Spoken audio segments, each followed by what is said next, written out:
po, mapagpalang araw po sa ating lahat at salamat din po sa mga taong patuloy na sumusubaybay po sa ating 8 p.m. Daily Devotion. At ang ating pong pag-uusapan ngayon ay about discipleship. At ano nga po ba ang discipleship? Bago po tayo magbulay-bulay ng salita ng Lord ay tayo po muna ay manalangin, humingi po tayo ng guidance sa Lord. Sige kapatid, let's pray.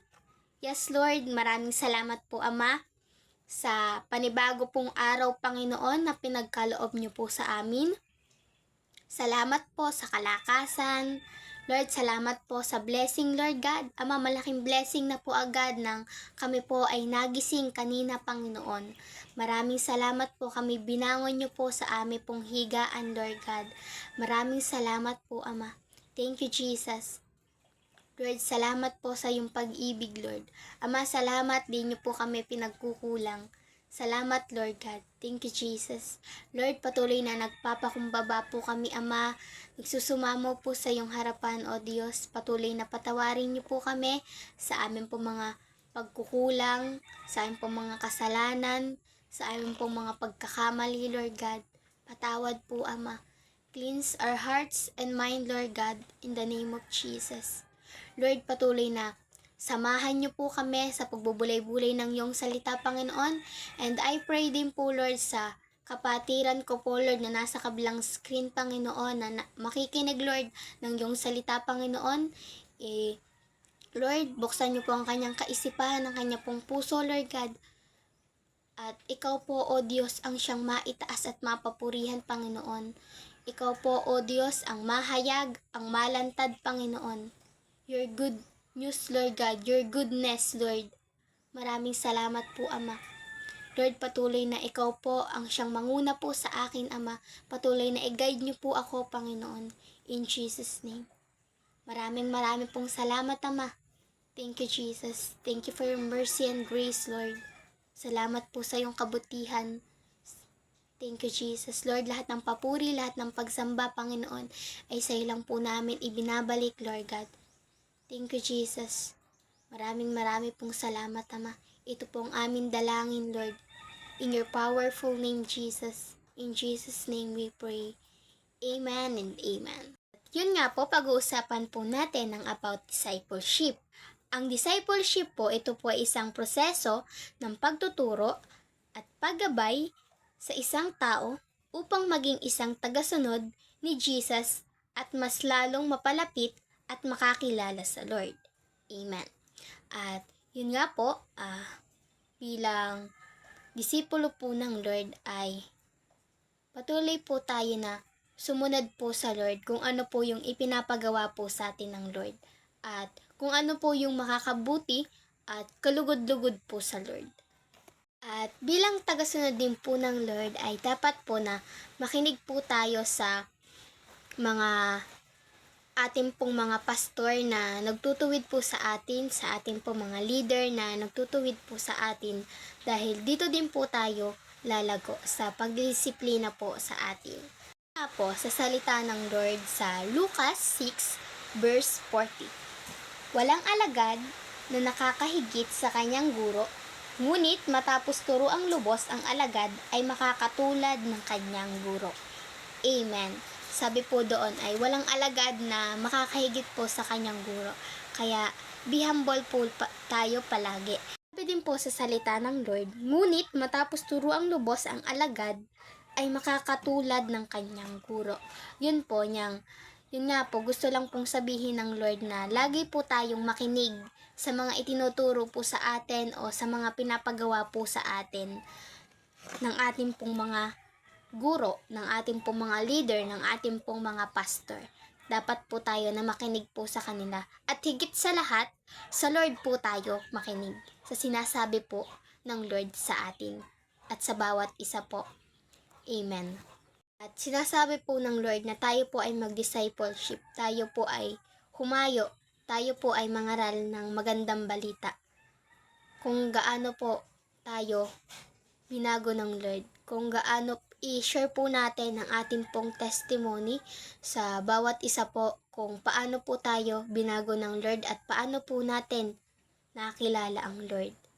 At yun po ang gustong iparating po ng Lord sa bawat isa, at tayo po ay palaging mangaral po ng salita ng Lord dahil gusto po ng Lord na ang bawat isa po ay maligtas.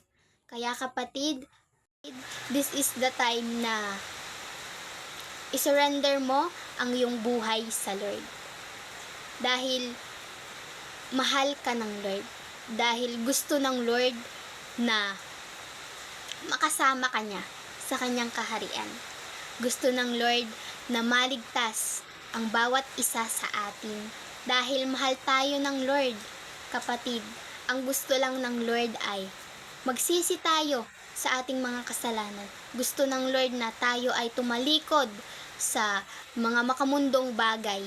Ang gusto ng Lord tayo ay lumapit sa Kanya. Yun lang kapatid ang gusto ng Lord, na tayo ay magpakumbaba sa Kanya. Tayo ay lumapit sa Kanya, kapatid. Kaya kapatid, this is the day na lumapit ka sa Lord. Dahil tatanggapin ka ng Lord. Hindi ang Lord tumitingin sa panlabas na anyo.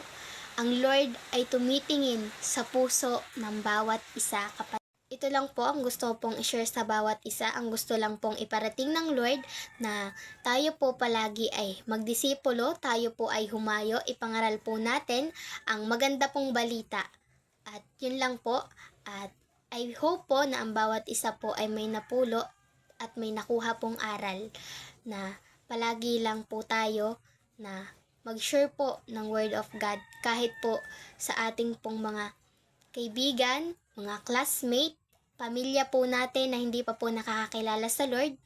Patuloy na sharean po natin sila ng Word of God. Patuloy din po natin silang ipag-pray dahil ang gusto po ng Lord na ang bawat isa po sa atin ay maligtas. Dahil mahal po tayo ng Lord. Mahal po ng Lord ang bawat isa po sa atin. Kaya kapatid, patuloy ka lang na maglingkod sa Lord. Patuloy ka lang na magtiwala sa Lord. Always pray and read the Word of God. Read the Bible, kapatid.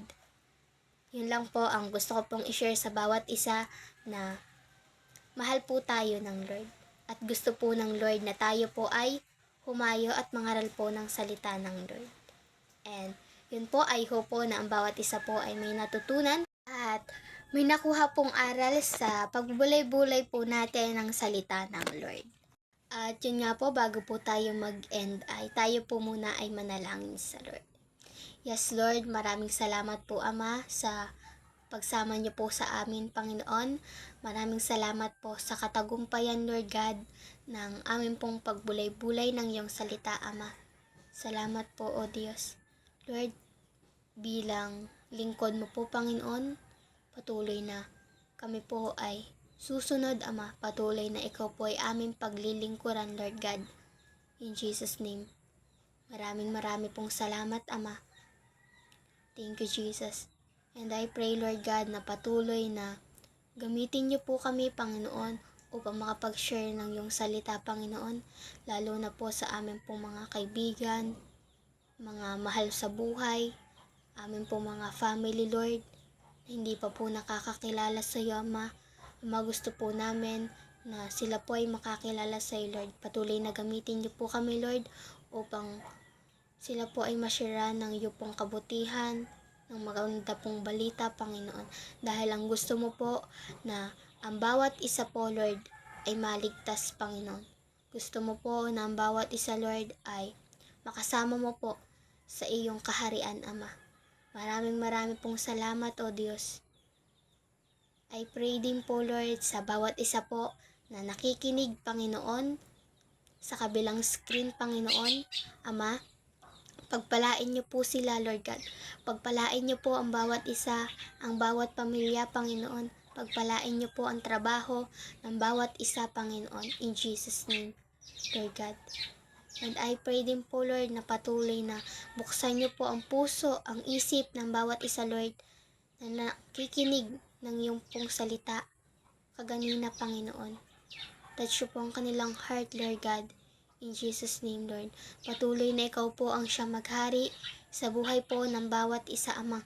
Patuloy na ikaw po ang siyang manguna po sa amin, Lord God. And I pray din po, Lord, na ikaw po ang patuloy, Lord, na mangusap po sa bawat isa, Lord, na nakikinig ng iyong salita, Ama. Ikaw po, O Diyos, ang magpala po sa bawat isa, Panginoon. In Jesus' name. And I pray din po, Lord, na patuloy na ikaw, O Diyos, ang maghari po sa aming pong bansang Pilipinas, Ama. Patuloy na ikaw po, O Diyos, ang patuloy na maghari, O Diyos, sa aming pong pamilya, O Diyos, in Jesus' name. And I pray din po, Lord, ang pong pangangailangan ng bawat isa, Ama, patuloy na ikaw po ang mag-provide, O Diyos. Ikaw po, O Diyos, ang nakakaalam ng pangangailangan po ng bawat isa. And I pray din po, Lord, sa lahat po ng may karamdaman, may sakit, Lord. I declare, Lord, ang complete healing po sa bawat isa, Panginoon. In Jesus' name. Lord, ikaw po, Ama, ang aming pong dakilang manggagamot, O Diyos. Thank you, Jesus. Lord, maraming salamat, Lord, kasi madali lang po kaming makakalapit sa iyo, Ama. Dahil lagi ka pong nandyan, Panginoon. Lagi ka pong nakikinig, Lord, ng aming pong mga hinain, ng aming pong mga prayer, Panginoon. Thank you, Jesus. Salamat po, Ama, sa katagumpayan, Panginoon. Thank you, Jesus. Lord, sa iyo po namin ipinagkakatiwala ang lahat. Sa iyo po namin ipagkakatiwala ang lahat ng aming gagawin, Lord. Dahil sabi nga po sa iyong salita, Lord, sa Kawikaan 16 verse 3, Lord God, na ipagkatiwala lang po namin sa iyo ang lahat ng aming gagawin at kami po ay magtatagumpay, Ama. Thank you, Lord. Thank you for the victory, Lord God. Maraming pong salamat, Ama. Sa iyo po namin, Lord, ipinagkakatiwala ang lahat, Lord God. Patuloy na gamitin niyo po kami sa bawat gawain mo po, Ama. Patuloy na samahan niyo po kami, Lord, sa aming pong pagdi-discipleship. Lord God, tulungan niyo po kami, Panginoon. Patuloy na gabayan niyo po kami, Lord God, sa aming pong pangangaral ng iyong salita, Ama. In Jesus' name. Ikaw po ang siyang patuloy na makita po sa aming buhay, Lord God. Salamat po, Ama. Thank you, Jesus. Salamat po sa iyong pag-ibig na wagas, O Diyos. Lord, lahat ng papuri, Lord, lahat ng pagsamba, Panginoon, pasalamat, pagdakila, pagluwalhati, Lord, ay sa ilong po namin ibinabalik, Ama.